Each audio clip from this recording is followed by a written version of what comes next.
안녕하세요. 저는 여행을 가던 중 정의로운 한 사람 덕분에 인생의 나랏길을 피한 70대 여자입니다. 저는 살면서 가슴 아픈 일을 참 많이 겪었는데요.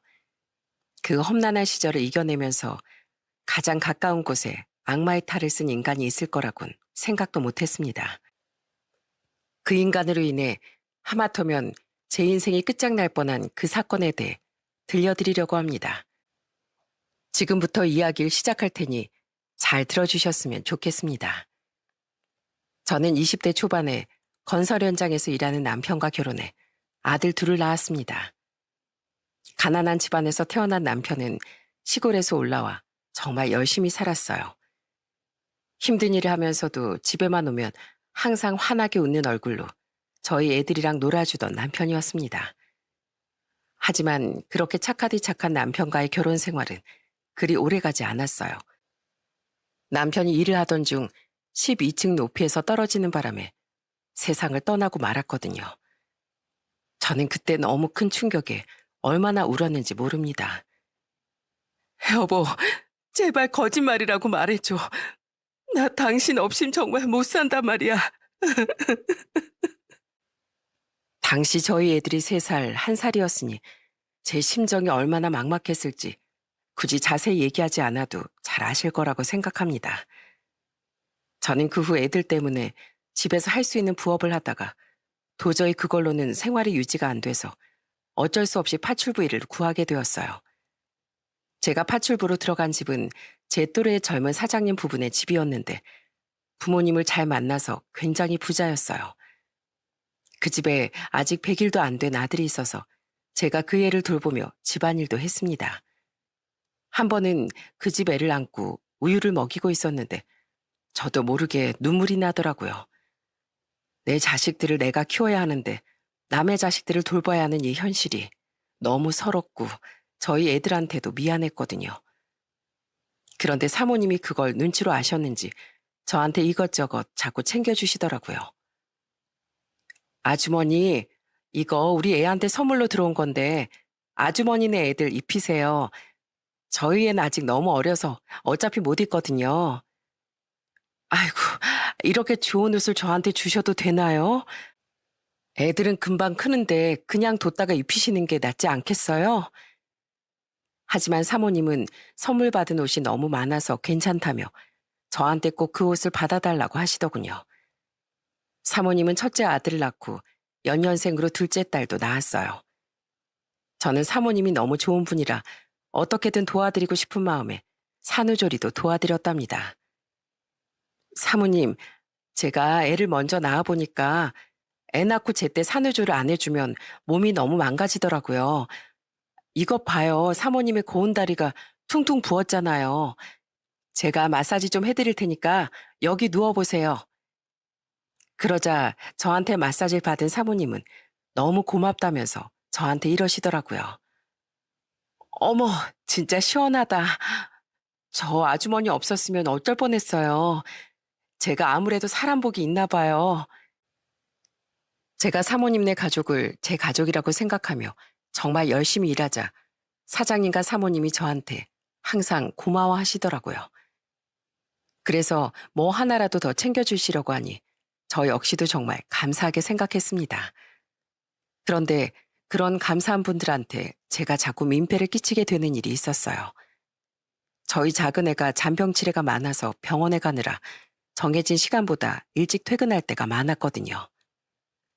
사모님, 정말 죄송합니다. 제가 오늘 저희 애 때문에 빨리 병원에 가봐야 될 것 같아요. 한두 번도 아니고 자꾸 이렇게 먼저 간다고 해서 정말 죄송합니다. 아유, 아니에요. 애가 아프다는데 죄송할 게 어디 있어요. 저희 애들은 제가 보면 되니까 걱정하지 말고 다녀오세요. 그런데 제가 그 집에서 일한 지 3년쯤 됐을 때였어요. 어느 날 사장님이랑 사모님이 저한테 중요하게 할 얘기가 있다고 하시는 거예요.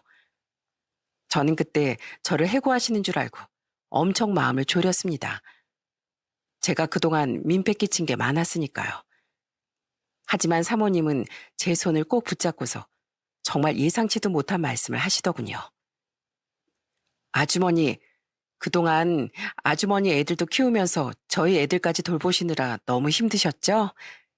그래서 말인데, 이제부턴 저희 집에서 같이 지내시는 게 어때요?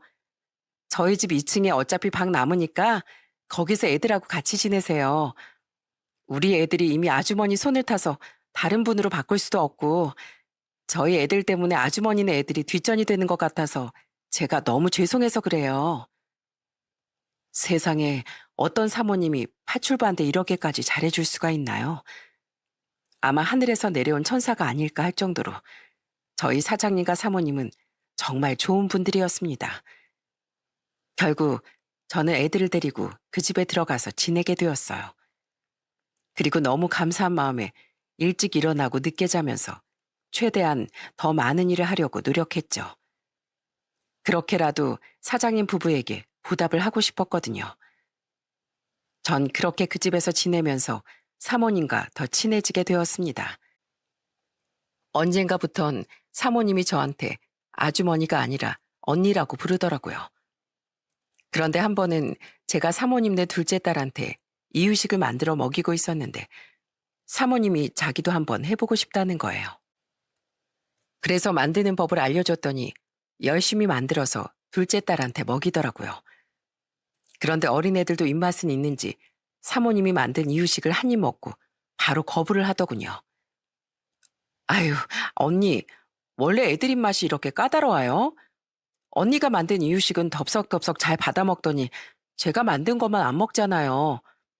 얘가 입맛이 이렇게 예민해서 나중에 요리사가 되려고 그러나? 사장님과 사모님은 절대로 저를 아랫사람처럼 대하지 않고 항상 존중해주고 배려해주는 사람이었습니다. 게다가 저희 애들한테도 너무 잘해주시더라고요. 저희 큰애가 초등학교 들어갈 땐 사장님이 입학 선물로 책가방이랑 학용품도 사주셨어요. 혁준아, 내가 널 딱 보니까 똑똑하고 영특한 게 나중에 꼭 큰 사람 될 것 같아. 나중에 꼭 성공해서 너희 어머니한테 꼭 효도해야 한다. 너희 어머니가 너희를 키우느라고 얼마나 많이 고생하시는지 알지? 그렇게 항상 잘해주시다 보니 저도 늘 최선을 다해 애들을 돌보고 집안일을 했습니다. 제가 보답할 수 있는 방법은 그것밖에 없었으니까요. 그렇게 그 집에서 일한 지도 벌써 12년이 흘렀습니다. 그런데 하루는 사모님이 저한테 충격적인 얘기를 하시더라고요. 언니, 저희 곧 미국으로 이민 가요. 예전부터 준비했었는데 이제 진짜로 가게 되었어요. 네? 이민이요? 그럼 이제 사모님네 가족이랑 못 보는 건가요? 아무래도 그렇겠죠. 그나저나 제가 언니한테 갑자기 일자리 잃게 해드리는 게 너무 죄송해서 퇴직금으로 좀 준비해봤어요. 아마 이거면 식당 하나 차릴 돈은 될 거예요. 언니 칼국수 진짜 기가 막히게 잘 만드시잖아요. 사모님은 그렇게 말하면서 저한테 돈 봉투를 하나 건네주시더군요. 저는 열어서 액수를 확인해보고 정말 깜짝 놀랐습니다. 아, 사모님, 저 이거 못 받아요. 제가 뭐라고 이렇게 큰 돈을 어떻게 받아요? 저 여기서 일하면서 사장님이랑 사모님한테 도움도 정말 많이 받았고, 월급도 많이 올려주셔서 저 돈도 꽤 모았어요. 그러니까 이런 거 안 주셔도 돼요. 아니요, 꼭 받아주세요. 언닌 이 돈 받을 자격 있어요. 저 솔직히 그동안 저희 애들이 언니한테 가끔 엄마라고 부르는 거 보고 질투할 때도 많았어요. 그런데 저희 애들이 그럴 정도면 그만큼 언니가 우리 애들을 사랑으로 돌봐줬다는 얘기잖아요. 아무리 돈 받고 하는 일이라도 그렇게 진심으로 일하는 게 쉽지 않은데 저희가 언니를 만나서 정말 큰 도움 많이 받았어요. 언니 덕분에 저희 애들도 진짜 잘 자랐고 저랑 남편이 사업에 집중할 수 있어서 사업도 더 잘 됐거든요. 그러니까 거절하지 말고 꼭 받아주세요. 네? 제가 계속 거절을 했는데도 사모님은 끝끝내 저한테 그 돈 봉투를 쥐어주시더군요. 저는 너무 감사해서 사모님의 손을 붙잡고 얼마나 울었는지 모릅니다. 아마 제가 다시 태어나도 이렇게 좋은 사람들은 만날 수 없을 겁니다. 그 후 사모님네 가족은 이민을 떠나고 저는 그 돈으로 칼국수 집을 하나 차렸습니다. 그리고 사모님이 주신 이 기회를 놓치지 않기 위해 정말 열심히 일했어요.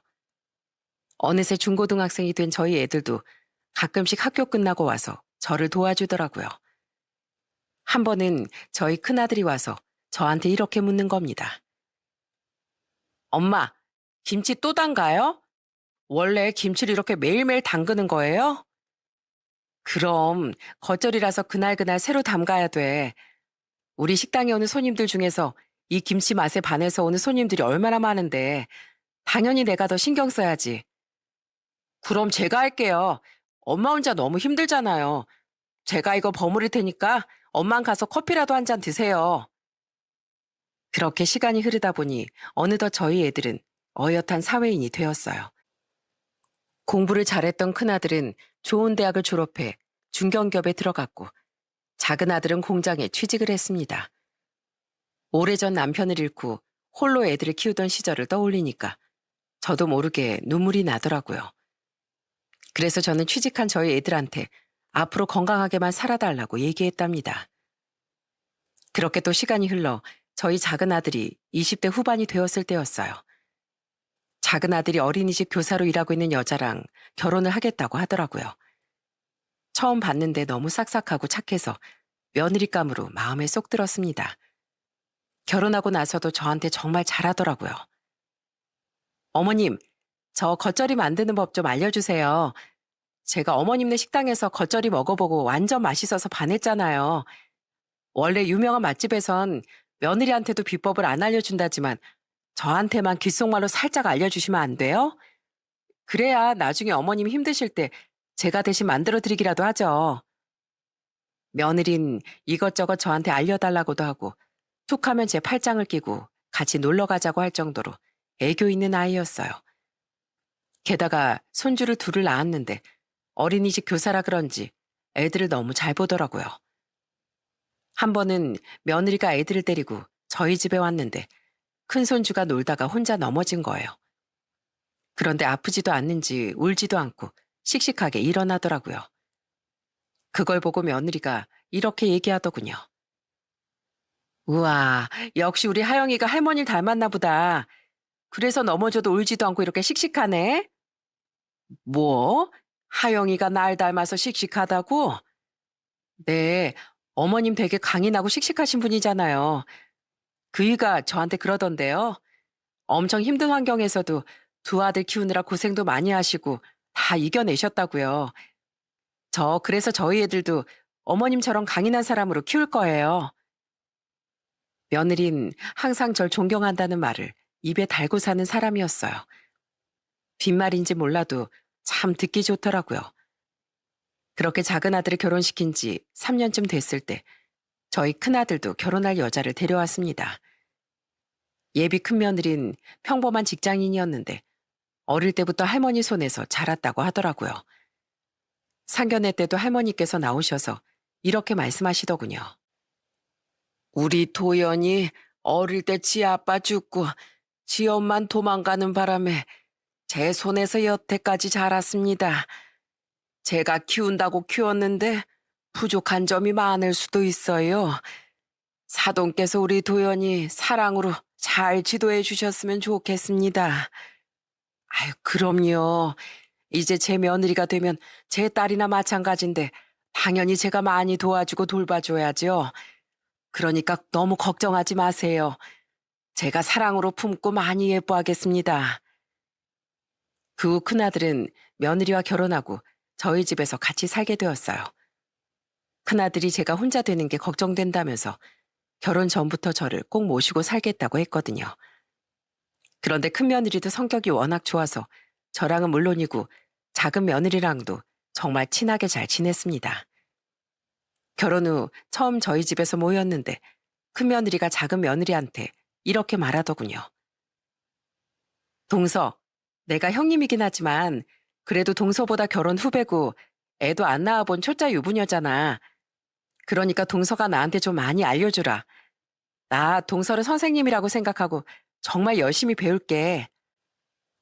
명절 때도 둘이 더 잘하겠다며 서로 티격태격하기까지 하더군요. 작은 며느리가 저희 집에 와선 부엌에 있던 큰 며느리한테 이렇게 얘기하는 거예요.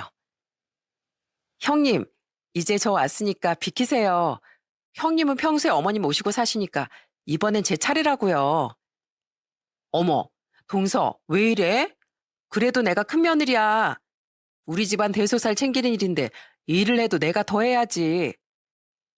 어떤 시어머니가 이런 며느리들을 예뻐하지 않을 수 있겠어요?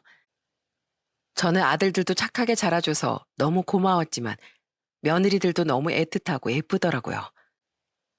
저희 큰며느린 결혼한 지 1년 만에 아들도 하나 낳았습니다. 저는 직장을 다니는 며느리를 위해 그때부터 식당을 그만두고 집에서 손주를 돌보게 되었답니다.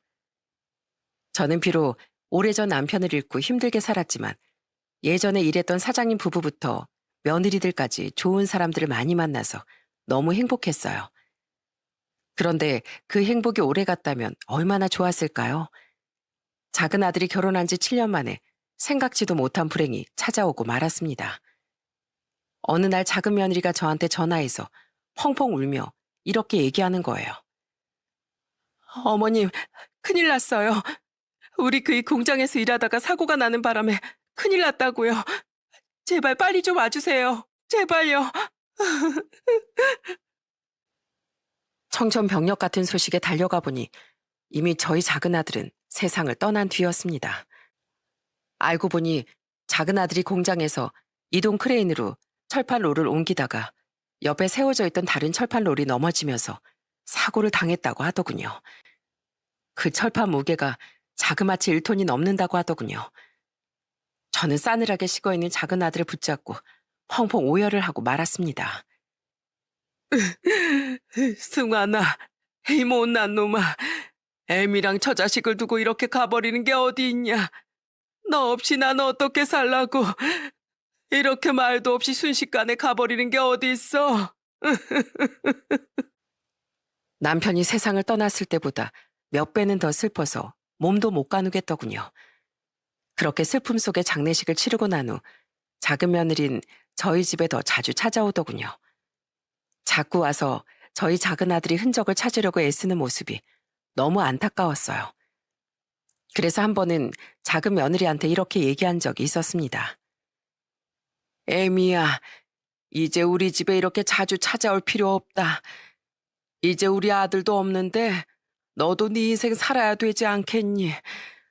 우리 아들 없이 너 혼자 애들 둘이나 키우려면 힘들 텐데 내가 너한테 뭐라도 도움이 되고 싶으니 이 돈 받거라. 이거 받고 앞으로 나 신경 쓰지 말고 편하게 살아. 어머님, 저 그 돈 못 받아요. 그리고 제가 어머님을 얼마나 좋아하는데 왜 오지 말라고 그러세요. 저 앞으로도 자주 올 거니까 제발 그런 말씀하지 마세요. 저는 며느리랑 손주들한테 도움이 됐으면 좋겠다는 마음으로 5천만 원을 주려고 했는데 며느린 끝끝내 거절을 하더군요. 그래서 한 번은 며느리가 작은 집으로 이사를 갔다고 하길래 집들일 핑계로 갔다가 몰래 안방에 돈가방과 편지를 놓고 나왔습니다. 그런데 나중에 그 돈가방을 발견한 작은 며느리가 저한테 전화하더니 펑펑 울면서 저한테 이러더군요. 어머님, 저 마음 아프게 도대체 왜 이러세요? 저 이 돈 못 받는다고 말씀드렸잖아요. 애미야, 너 날 너무 좋아하고 존경한다고 했지? 그래서 우리 아들이 없어도 계속 나랑 왕래하면서 지내고 싶다고 했지. 그럼 나도 그렇게 할 테니 그 돈 꼭 받아라. 나랑 앞으로 인연 끊고 안 보고 살 거면 그 돈 다시 돌려주고 나랑 계속 지금처럼 지내고 싶으면 그 돈 받아서 필요한 데 써. 알았지? 그러자 며느린 차마 저랑 인연을 끊지 못하겠는지 결국엔 감사하다고 펑펑 울면서 그 돈을 받더라고요. 물론 저희 작은 아들이 일하다가 그렇게 된 거라 산재 처리를 받긴 했습니다. 하지만 여자 혼자서 애 둘을 키우는 게 힘들 거라는 걸 제가 너무 잘 알고 있었기 때문에 그렇게라도 도와주고 싶었던 거예요.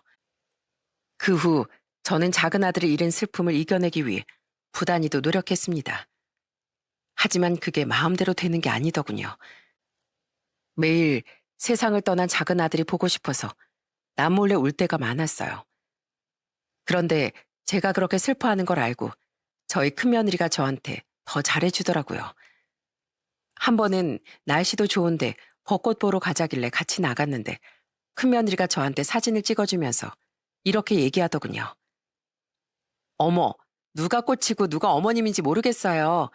우리 어머님 도대체 어디 계시지? 얘는 다 늙은 나랑 예쁜 꽃들이랑 비교가 되니? 진짜예요, 어머님. 제가 언제 거짓말하는 거 보셨어요? 저 거짓말 같은 거 못하는 사람이에요. 그치, 여보? 맞아요, 어머니. 이 사람 말처럼 우리 어머니가 너무 고와서 꽃이랑 구별이 안 되는데요, 뭘. 아이고, 하여튼 부부끼리 꼭 닮아도 너무 닮았네. 이 늙은 엄마 기분 풀어주려고 오버하는 게 아주 똑같아. 큰며느리뿐만 아니라 저희 손주도 저를 너무 잘 따랐습니다. 한 번은 며느리가 사과를 깎아선 포크로 찍어서 저희 손주한테 이렇게 얘기하는 거예요. 우진아, 이거 할머니 먼저 드리자. 항상 우리 집에선 할머니가 1등이라고 얘기했지? 네, 당연히 할머니가 1등이죠. 할머니, 아이고, 맛있다. 우리 손주가 주는 사과라 그런지 정말 맛있네. 그럼 이제 할머니는 먹었으니까 다음번에 누구 줄 거야? 엄마 줄래? 아니면 아빠 줄래? 전 또 할머니 줄래요. 할머니가 제일 좋단 말이에요. 그러자 옆에 있던 저희 아들이 깔깔 웃으며 이렇게 얘기하더군요. 뭐야? 엄마 아빠보다 할머니가 더 좋다는 거야? 이거 좀 서운한데? 그래도 할머니가 워낙에 좋은 사람이니까 인정할 건 인정해야지. 그런데 그렇게 살다 보니 저희 집에 정말 좋은 일이 생겼습니다.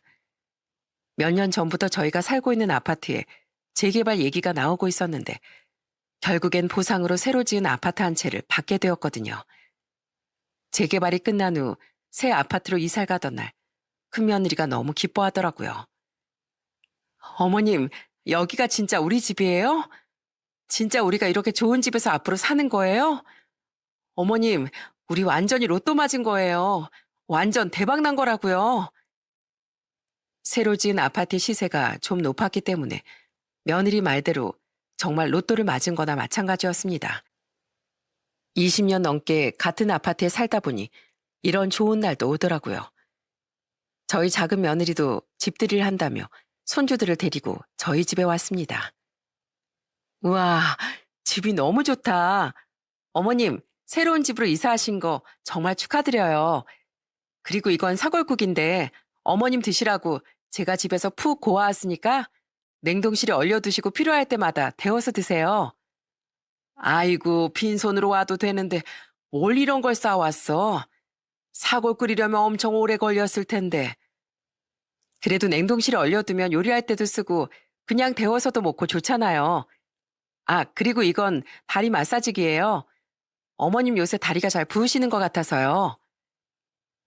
그날 저희 가족은 맛있는 것도 해서 먹고 술 한 잔도 하면서 늦게까지 정말 즐거운 시간을 보냈답니다. 비록 작은 아들이 없어서 허전한 것도 있었지만 그래도 남은 가족들이 이렇게 행복하게 살 수 있어 정말 다행이라고 생각했어요. 그렇게 시간이 흘러 어느덧 저희 큰아들이 40대 중후반이 되었고 손주도 중학교에 들어갔습니다. 그런데 어느 순간부터 아들 방에서 자꾸 싸우는 소리가 들리더라고요. 한 번은 보다 못한 제가 아들이랑 며느리한테 이렇게 물어본 적이 있었어요. 너희 도대체 요새 왜 이렇게 싸우는 거야? 밤늦은 시간에 집안에서 그렇게 시끄러운 소리를 내야겠니? 그러자 며느리가 난처한 얼굴로 이렇게 얘기하더군요. 어머님, 그게 아니라요. 이가 절 좀 오해를 해가지고요. 무슨 오해를 했길래 그래? 혁준이 너 얼른 말해봐라. 도대체 무슨 일이길래 둘이 하루가 멀다고 싸우는 거냐고. 하지만 저희 아들은 이유를 말하지도 않고 A씨하고 화를 내더니 밖으로 나가버리더군요. 한 번도 제 앞에서 화를 안 냈던 아들이 그렇게 나가버리니까 너무 당황스러웠어요. 그런데 그 이후에 아들은 갑자기 회사에 무슨 일이 터졌다면서 맨날 야근을 하더군요. 한 달 동안 집에 제 시간에 들어온 적이 손에 꼽을 정도였어요. 하루는 아들이 너무 걱정돼서 잠도 안 자고 기다리고 있는데 새벽 1시가 다 되어서야 아들이 현관문을 열고 집에 들어오는 소리가 들리더라고요. 그래서 저는 거실로 나가 아들한테 이렇게 얘기했습니다. 혁준아, 이 늦은 시간까지 일하다 온 거야? 아휴, 너무 힘들어서 어떡하니? 밥은 먹었어? 내가 지금이라도 밥 차려줄까? 아니에요. 저 오늘은 너무 피곤해서 그냥 바로 자야겠어요. 저 진짜 괜찮으니까 얼른 들어가서 주무세요. 그래서 저는 다음날 아침에라도 든든하게 차려줘야겠다는 생각으로 들어가 잠을 청했습니다. 그런데 다음날 아들 방에서 들리는 큰 소리 때문에 잠에서 번쩍 깨고 말았어요. 여보, 제발 일어나봐. 제발 눈 좀 떠보라고. 세상에 이런 허망한 일이 있을 수 있을까요? 분명히 전날 밤까지 저랑 멀쩡히 대화했던 저희 큰아들이 간밤에 심장마비로 세상을 떠나고 만 겁니다. 저는 너무 충격을 받아서 그만 자리에 주저앉고 말았어요. 아들을 하나도 아니고 둘이나 잃은 제 심정을 아마 겪어보지 않으신 분들은 모를 겁니다. 그 후 아들의 장례식을 하는데 작은 며느리가 찾아와서 큰 며느리랑 부둥켜 안고 펑펑 울더라고요. 형님, 이게 도대체 무슨 일이에요? 멀쩡하시던 아주버님이 어쩌다가 이렇게 되신 거냐고요. 저는 그 모습을 보고 우리 며느리들이 너무 짠했습니다. 남들은 멀쩡히 잘 살아가는데 왜 하필 저희 아들들은 둘 다 처자식을 남기고 세상을 떠날 수가 있냐고요. 저도 거의 제정신이 아닌 상태로 장례식을 치렀는데 장례식이 끝난 후 큰며느리가 제 손을 붙잡고 울면서 이렇게 말하더군요. 어머님, 설마 저한테도 동서한테 말씀하신 것처럼 앞으로 찾아오지 말라고 하지 않으실 거죠? 저 절대로 어머님 놔두고 안 갈 거예요. 우리 그이는 세상을 떠났지만 그래도 제가 어머님 평생 모시고 살 거라고요. 아들을 둘이나 잃으셨는데 저라도 있어야 어머님이 사시죠. 저는 그렇게 말해주는 큰며느리한테 너무 고마웠습니다.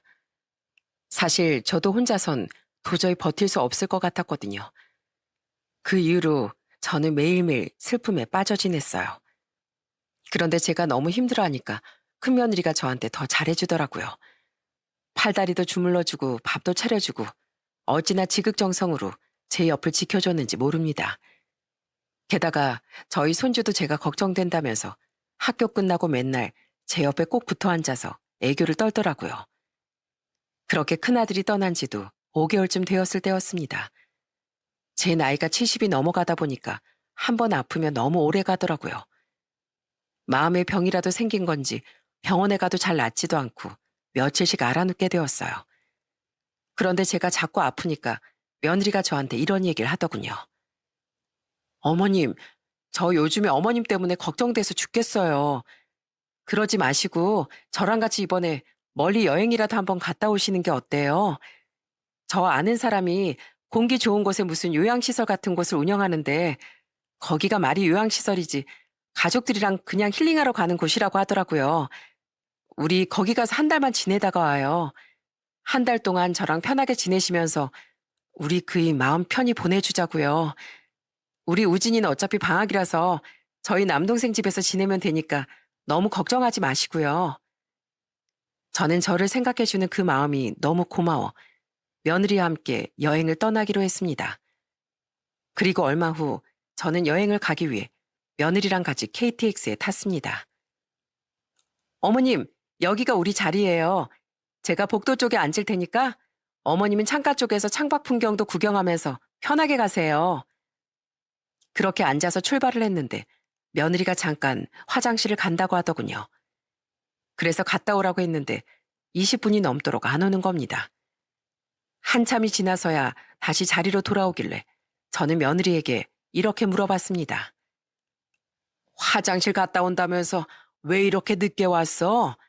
화장실에 사람이 많니? 아니, 그게 아니라 저 아는 지인한테 전화가 와서 통화 좀 하느라고요. 우리 어머님 저 안 와서 걱정 많이 하셨나 보다. 그쵸? 당연히 걱정했지. 그나저나 창밖 풍경이 너무 좋지 않니? 생각해보니까 내가 여태까지 살면서 여행도 한번 제대로 못 가본 것 같구나. 그럼 이제부터라도 저랑 같이 자주 가시면 되죠. 저 어머님 여행 가실 때마다 단짝 이야기니까 그렇게 아세요? 그렇게 다시 며느리와 도란도란 얘기하며 가고 있었는데 갑자기 또 며느리 휴대폰이 울리더군요. 아, 어머님, 저 아까 통화한 지인이 좀 안 좋은 일이 있어서 그런데 잠깐 나가서 통화 좀 다시 하고 올게요. 금방 올 테니까 조금만 기다리세요. 그렇게 며느리는 다시 통화를 하기 위해 KTX 통로로 향하더군요. 그런데 며느리가 통로 쪽으로 사라지자마자 누가 제 옆으로 다가와 말을 거는 겁니다. 고개를 돌려보니 어떤 남자가 제 옆에 서 있더군요. 저기 어르신, 혹시 옆에 앉아있던 사람이 며느리세요? 예? 제 며느리 맞는데 갑자기 그건 왜 물으시지요? 저는 뜬금없이 저한테 와서 그렇게 얘기하는 남자를 보고 너무 당황스럽더군요. 그래서 어리둥절한 얼굴로 남자를 쳐다봤더니 남자가 저한테 무슨 쪽지 하나를 주면서 심각한 표정으로 이렇게 얘기하는 겁니다. 어르신, 제가 지금 자세히 말씀 못 드리는데 이제 곧 다음 역이니까 얼른 짐 싸고 바로 내리세요. 시간 없으니까 얼른 짐 챙겨서 내리시고 바로 경찰서에 신고하시라고요. 저는 이게 무슨 뚱딴지 같은 소리인가 했습니다. 그래서 남자가 건네준 쪽지를 읽어봤는데 거기에 충격적인 내용이 써 있더라고요. 그 쪽지의 내용은 바로 이랬습니다. 어르신, 며느리라는 사람 절대 믿지 마세요. 아까 통로에서 오빠라는 사람이랑 통화하는데 아주 끔찍한 계획을 꾸미고 있는 것 같더라고요. 지금 땡땡 지역으로 가시는 거 맞으시죠? 며느리라는 사람이 거기에 있는 불법 시설에 어르신을 가두고 재산을 빼돌리려는 계획인 것 같습니다. 지금 살고 계시는 집도 자기 명의로 바꾸고 손주 핑계로 어르신 재산 다 뺏어갈 거래요. 이대로 저 사람이랑 같이 가면 아무것도 모르고 당하게 되는 거니까 제발 도망가서 경찰에 신고하세요. 그리고 제 연락처 남겨드릴 테니까 혹시라도 필요하시면 연락 부탁드립니다. 저는 그걸 읽어보고 너무 충격을 받아 손이 부들부들 떨리더군요. 착하디 착한 저희 며느리가 그럴 리가 없다고 생각했지만 저희가 가는 지역까지 알고 있는 걸 보니 남자의 말이 사실인 것 같긴 하더라고요. 저는 혹시라도 며느리가 통화를 끝내고 자리로 돌아올까봐 허겁지겁 짐을 챙기고 반대편 통로로 가서 다음 역에 도착하자마자 내려버렸어요. 그런데 내린 지 얼마 안 됐을 때 며느리한테서 전화가 오더군요. 어머님, 지금 어디세요? 자리에도 안 계시고 화장실에도 안 계시길래요. 저는 쿵쾅거리는 가슴을 진정시키려고 애쓰며 며느리에게 이렇게 말했습니다. 너 나한테 여행 가자고 한 게 이런 거였니? 나 불법 시설에 가두고 내 재산 빼돌리려고 그런 거였어? 어머님, 그게 무슨 소리예요? 갑자기 그런 소리를 왜 하시는 건데요? 너 내가 계속 모를 줄 알았지? 네가 나한테 무슨 짓 하려고 했는지 다 알고 있어. 나 지금 경찰서 가는 길이니까 그렇게 알고 있어라. 어머님, 갑자기 경찰서 가신다뇨. 뭔가 오해가 있으신 것 같은데 저 어머님한테 나쁜 짓 하려고 한 거 없어요. 진짜 없다고? 정말로 네가 잘못한 게 하나도 없다면 지금 당장 경찰서로 와라. 와서 조사해보고 아니면 내가 믿어줄 테니까. 알겠냐? 그런데 며느리는 대답도 제대로 하지 않고 얼버무리며 허겁지겁 전화를 끊어버리더군요. 그것만 보더라도 며느리가 거짓말을 하고 있다는 걸 알 수 있었어요. 저는 더 자세한 상황을 알기 위해 남자가 남겨놓은 연락처로 연락을 했습니다. 안녕하세요. 저 아까 그 쪽지 받은 사람입니다. 방금 전에 KTX에서 내렸고 며느리랑도 통화했는데 아무래도 그 쪽지에 써있던 말이 진짜인 것 같아서요. 혹시 정확히 무슨 통화 내용을 들었는지 얘기 좀 들을 수 있을까요? 아, 아까 무사히 내리시는 거 저도 봤습니다. 사실 제 직업이 현직 경찰입니다. 아까 저도 통화할 일이 있어서 통로에 나갔는데 며느리분이 너무 큰 소리로 통화하길래 어쩔 수 없이 듣게 되었어요. 그런데 그 내용이 너무 수상해서 듣고 있다가 알려드린 겁니다. 아마 며느님이 만나는 남자가 있는 것 같아요. 어르신을 불법 시설에 가둔 후 재산을 빼돌리고 아들까지 버리고 그 남자랑 살 거란 얘기를 하더라고요. 제가 통화 내용도 녹음해놨으니까 이따가 경찰서 가시면 저한테 다시 전화 주세요. 제가 경찰한테 녹음 파일 넘기겠습니다. 역시 경찰은 경찰이더군요.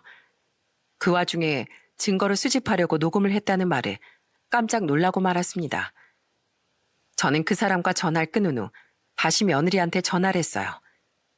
그리고 이번엔 저도 녹음 버튼을 눌렀죠. 며느리가 당황한 목소리로 전화를 받길래 제가 이렇게 말했습니다. 너 당당하면 경찰서로 오라니까 왜 말없이 전화를 끊어버려? 그리고 너 오늘 나랑 같이 가려고 했던 그 시설 이름이 도대체 뭐야? 뭐 하는 시설인지 알아야겠으니까 당장 이름 얘기해라. 어머님, 그 시설 이름은 왜요? 내가 확인할 게 있으니까 빨리 얘기하라고. 아니면 그 시설 운영한다는 네 지인 이름이라도 대던가. 너 날 거기에 집어넣고선 내 재산 뺏어가려고 했잖아. 게다가 우리 손주까지 버리고 웬 뚱딴지 같은 놈이랑 살림 차리려고 했다며. 내 말이 틀렸어? 어머님, 그걸 어떻게 하셨어요? 어떻게 알았냐고? 역시 그렇게 묻는 걸 보니 그 사람 말이 사실이었나 보네. 난 네가 남편이 죽고 나서도 시애밀 모시는 효부인 줄 알았는데 이제 보니 완전히 무서운 인간이었어. 나 절대 이대로는 그냥 못 넘어간다. 증거도 있으니까 경찰서에 가서 다 신고해버릴 거야. 그러니까 콩밥 먹을 준비해. 알았어? 어머님, 어머니. 저는 너무 화가 나서 전화를 확 끊어버렸습니다. 그리고 바로 경찰서에 가서 신고를 했어요. 아까 쪽지를 준 그 사람이 경찰관이랑 직접 통화해서 상황을 설명하고 자기가 녹취한 내용도 경찰에 보내더군요. 그 사람이 아니었으면 아무것도 모르고 끌려갔을 걸 생각하니 너무 소름이 돋아 가슴을 몇 번이나 쓸어내려야 했습니다. 그 이후 저는 다시 집으로 올라와서 며느리가 절 보내려고 했던 그 시설에 대해 알아봤어요.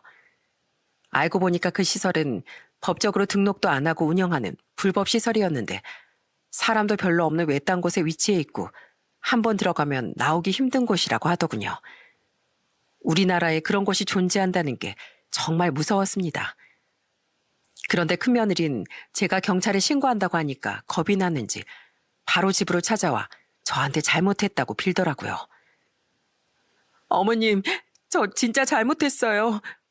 제가 순간 뭐에 혹해서 그랬었나 봐요. 저 어머님 진짜 존경하고 좋아하는 거 아시잖아요. 네가 날 존경하고 좋아해?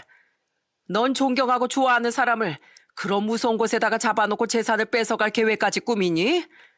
너 원래 이런 애 아니었잖아. 우리 아들이랑 살면서 애들한테도 잘하고 나한테도 잘했었는데 도대체 왜 이렇게 변한 거야? 어머님, 이왕 이렇게 된 거 제가 다 사실대로 말씀드릴게요. 저 사실 그이 몰래 만나는 남자가 있었어요. 그런데 그이가 죽고 나니까 그 남자가 저한테 이렇게 하라고 시키더라고요. 저도 어머님한테 그렇게까지 하고 싶진 않았어요. 그런데 그 남자가 무섭게 협박을 하는데 어떡해요. 저도 제가 살고 싶어서 그런 거란 말이에요. 협박 좋아하시네. 너 아까 KTX 통로에서 통화할 때 그 남자랑 깔깔거리면서 웃고 떠드는 녹음 파일 내가 다 들었어. 이제 늙은 노인네 시설에 집어넣고 너희들끼리 희낙낙하면서 살 수 있겠다면서 좋아하는 거 내가 다 들었다고. 어머니, 그걸 어떻게 아셨어요? 진짜 죄송해요, 어머니. 저 사실 너무 막막해서 그랬어요. 이제 그이도 없고 저 혼자 애 키우면서 살 생각하니까 눈앞이 캄캄했단 말이에요. 어차피 어머님 거기 들어가시면 힘들어하실 거 뻔하니까 어머님 입에서 재산 다 줄 테니까 제발 나가게 해달라는 말 듣고 싶어서 그런 거였어요. 어차피 우리 우진이도 있으니까 어머님이 저 신고 못할 거라고 생각했단 말이에요. 그런데 어머님이 저 경찰에 신고해서 저 교도소 가게 되면 우리 우진이 누가 키워요? 그이도 이제 죽고 없는데 엄마인 저라도 우진이 곁에 남아있어줘야죠. 그러니까 제발 경찰에 신고한 거 취하 좀 해주세요. 네? 취하는 개뿔. 너 같은 건 감방에 들어가 콩밥 좀 먹어봐야 돼. 그리고 뭐? 너 혼자 우진을 키우기 힘들어서 어쩔 수 없었다고? 거짓말 하지 말어. 너 우리 우진이도 버리고 그놈이랑 살림 차리고 살 생각이었잖아. 어떤 애미가 돈 욕심이 나서 시애밀 시설에 집어넣고 지 자식까지 버릴 생각을 해? 네가 그러고도 엄마야? 네가 그러고도 사람이냐고. 어머님, 진짜 잘못했어요. 저 그런 계획 세운 거 평생 반성하면서 살게요. 그러니까 저 제발 한 번만 봐주세요. 저 깜방 들어가기 너무 무섭단 말이에요. 그거 무섭다는 사람이 아무것도 모르는 날 더 무서운 곳에 보내려고 해? 너 내가 가만 안 둬. 애초에 네가 우리 아들 놔두고 바람 핀 것부터가 잘못이야. 그런데 넌 바람 핀 걸로도 모자라. 우리 아들 죽고 나서 나랑 우리 손주까지 버리려고 했어. 너 같은 건 감방에 들어가서 너 같은 죄인들이랑 같이 사는 게 딱 어울려. 그러니까 시끄러운 소리 하지 말고 당장 여기서 나가. 여기 내 집이니까 당장 꺼지라고. 어머님, 제발요. 제발 한 번만요. 며느린 계속 애원했지만 저는 며느리를 내쫓고 며느리의 짐도 다 밖으로 내놔버렸습니다. 세상에 살다 살다 어쩜 이런 일이 있을 수 있는지 너무 황당하고 기가 막히더군요. 마음 같아선 며느리를 감방에서 평생 썩게 해주고 싶었지만 미수에 그치는 바람에 결국엔 벌금형만 선고받게 되었어요. 그런데 나중에 이 사실을 알게 된 저희 손주가 저한테 와선 이렇게 얘기하더군요. 할머니, 저 앞으로 엄마 말고 할머니랑 같이 살래요. 우리 엄마가 할머니한테 그런 짓을 하려고 한 것도 모자라 저도 버리려고 했다면서요. 저 우리 엄마 너무 무섭고 못 믿겠어서 절대 같이 살고 싶지 않아요. 그러니까 할머니만큼은 제발 저 버리지 말아주세요. 저 할머니랑 같이 살고 싶어요. 네? 손주가 울면서 그렇게 얘기하는데 너무 안쓰러워서 눈물만 나오더군요. 그런데 이번엔 작은 며느리까지 찾아와 제 앞에서 눈물을 흘리더군요. 어머님, 어떻게 이런 일이 있을 수가 있어요? 그렇게 착하셨던 분이 어쩜 그렇게 끔찍한 일을 꾸밀 수가 있냐고요. 어머님, 앞으로는 아무도 믿지 말고 저만 믿으세요. 다신 그런 인간 말에 속지 마시라고요. 아시겠어요? 저는 그 일이 있은 후 너무 충격을 받아서 한동안 병원을 다녀야 했는데 작은 며느리가 그때마다 절 병원에 데리고 다녔습니다. 그런데 하루는 작은 며느리가 또 저를 병원에 데려가려고 저희 집에 왔는데 하필 그때 큰 며느리가 집에 찾아온 거예요. 큰 며느리는 제 앞에 무릎까지 꿇고 빌기 시작하더군요. 어머님, 제가 정말 잘못했어요. 제가 앞으로 다시 어머님 잘 모실게요. 그러니까 저 내치지 마시고 다시 받아주세요. 저희 우진이도 이 집에 있는데 당연히 저도 이 집에 같이 있어야죠. 그런데 그때 작은 며느리가 제 앞을 막아서며 큰 며느리한테 이렇게 말하더군요. 당신 우리 어머님한테 그렇게 끔찍한 일을 저지르려고 했으면서 어떻게 다시 받아달라는 말을 할 수가 있어? 우리 어머님 아들을 둘이나 잃으시고 죽지 못해 하루하루 버티시는 분이야. 그런데 어떻게 그런 분한테 그런 못된 짓을 꾸밀 수가 있냐고. 동서, 나 진짜 정신이 잠깐 어떻게 됐었나 봐. 나 원래 그런 사람 아닌 거 동서도 잘 알고 있잖아. 그런 사람이 아니긴. 애초에 본성이 그런 사람이니까 이제서야 그 본성이 드러난 것뿐이야. 본성이 선한 사람은 그런 끔찍한 계획을 애초에 떠올리지도 않는다고. 당신 한 번만 더 우리 어머님 앞에 나타나면 내가 가만히 안 둬. 법이고 뭐고 내 손으로 당신 부숴버릴 테니까 그렇게 알아. 알겠어? 그러자 이번엔 방에 있던 저희 손주까지 나와서 큰 며느리한테 이렇게 말하더군요. 엄마, 나 진짜 엄마가 이렇게 무서운 사람인 줄 몰랐어요. 할머니가 얼마나 좋은 분이신데 나 어릴 때부터 날 사랑으로 돌봐주셨고 엄마한테도 잔소리 한번 하신 적 없이 오히려 아껴주기만 하셨잖아요. 그런데 엄마는 어떻게 15년이나 같이 살았던 할머니한테 이렇게 할 수가 있어요? 내가 봤을 때 TV에 나오는 범죄자들보다 엄마가 제일 끔찍해요. 나 엄마라는 사람 앞으로 엄마라고 부르기도 싫으니까 우리 집에 찾아오지 마요. 엄마가 만나는 그 이상한 아저씨랑 잘 먹고 잘 살라고요. 알겠어요? 우진아, 엄마한테 무슨 말을 그렇게 해. 너라도 엄마 편 들어주고 할머니한테 엄마 받아달라고 얘기해줘야지. 제가 왜요? 엄만 나도 버리려고 했다면서요. 엄마가 나 버리려고 했으니까 나도 엄마 버리는 거예요. 그러니까 당장 우리 집에서 나가라고요. 당장요. 우진아, 우진아. 결국 저와 작은 며느리 그리고 손주까지 힘을 합쳐 큰 며느리를 집 밖으로 내쫓아 버렸습니다. 예전엔 진짜 착하고 싹싹한 며느리였는데 왜 이렇게 됐는지 모르겠더라고요. 아무리 남자에 미쳤다고 해도 어떻게 가족한테 이렇게 끔찍한 일을 꾸밀 수가 있는지 정말 한숨만 나왔습니다. 그 후에도 저는 몸이 계속 안 좋아서 집에 누워있는 경우가 많았습니다. 하지만 작은 며느리가 저를 자주 찾아오면서 지극정성으로 간호라니까 점점 호전이 되더라고요. 어느 정도 괜찮아졌을 때 저는 저한테 쪽지를 건네줬던 그 형사한테 전화를 했어요. 안녕하세요. 저 지난번에 쪽지 받았던 사람입니다. 하마터면 며느리라는 애한테 끔찍한 일 당할 뻔했는데 그냥 지나칠 수도 있는 걸 저한테 알려주시고 도와주셔서 정말 감사합니다. 그래서 말인데 제가 사례를 좀 해드리고 싶어서요. 계좌번호 알려주시면 제가 할 수 있는 선에서 어떻게든 사례를 해드리겠습니다. 아이고, 아닙니다. 제 직업이 경찰이다 보니 제가 할 일을 했을 뿐인데요, 뭘. 그날은 원래 벌초하러 내려가는 날이었는데 딱 보니 며느리라는 사람이 못된 짓을 하는 것 같아서 알려드린 거예요. 요새 노인들 상대로 불법적인 일을 저지르는 사람들이 많거든요. 제가 계속해서 그 형사한테 사례를 하겠다고 했는데도 끝끝내 거절을 하더군요. 그래서 저는 몇 번이나 감사하다는 인사를 한 후 전화를 끊었어요. 세상에 이렇게 좋은 경찰이 있다니 아직도 세상은 참 따뜻하구나 하는 생각이 들었습니다. 그런데 얼마 후 작은 며느리가 저한테 사전에 말도 안 하고 짐까지 싸들고 손주들이랑 와서는 저한테 이렇게 얘기하더라고요. 어머님, 저 오늘부터 어머님이랑 같이 살 거예요. 진작에 이렇게 하고 싶었는데 예전엔 형님이 이미 계셔서 말씀을 못 드렸어요. 그런데 이제 형님도 안 계시니까 저희가 어머님 모시고 살아도 되죠? 저희 애들도 어머님 너무 좋아하고 저도 어머님이랑 같이 지내는 거 너무 좋단 말이에요.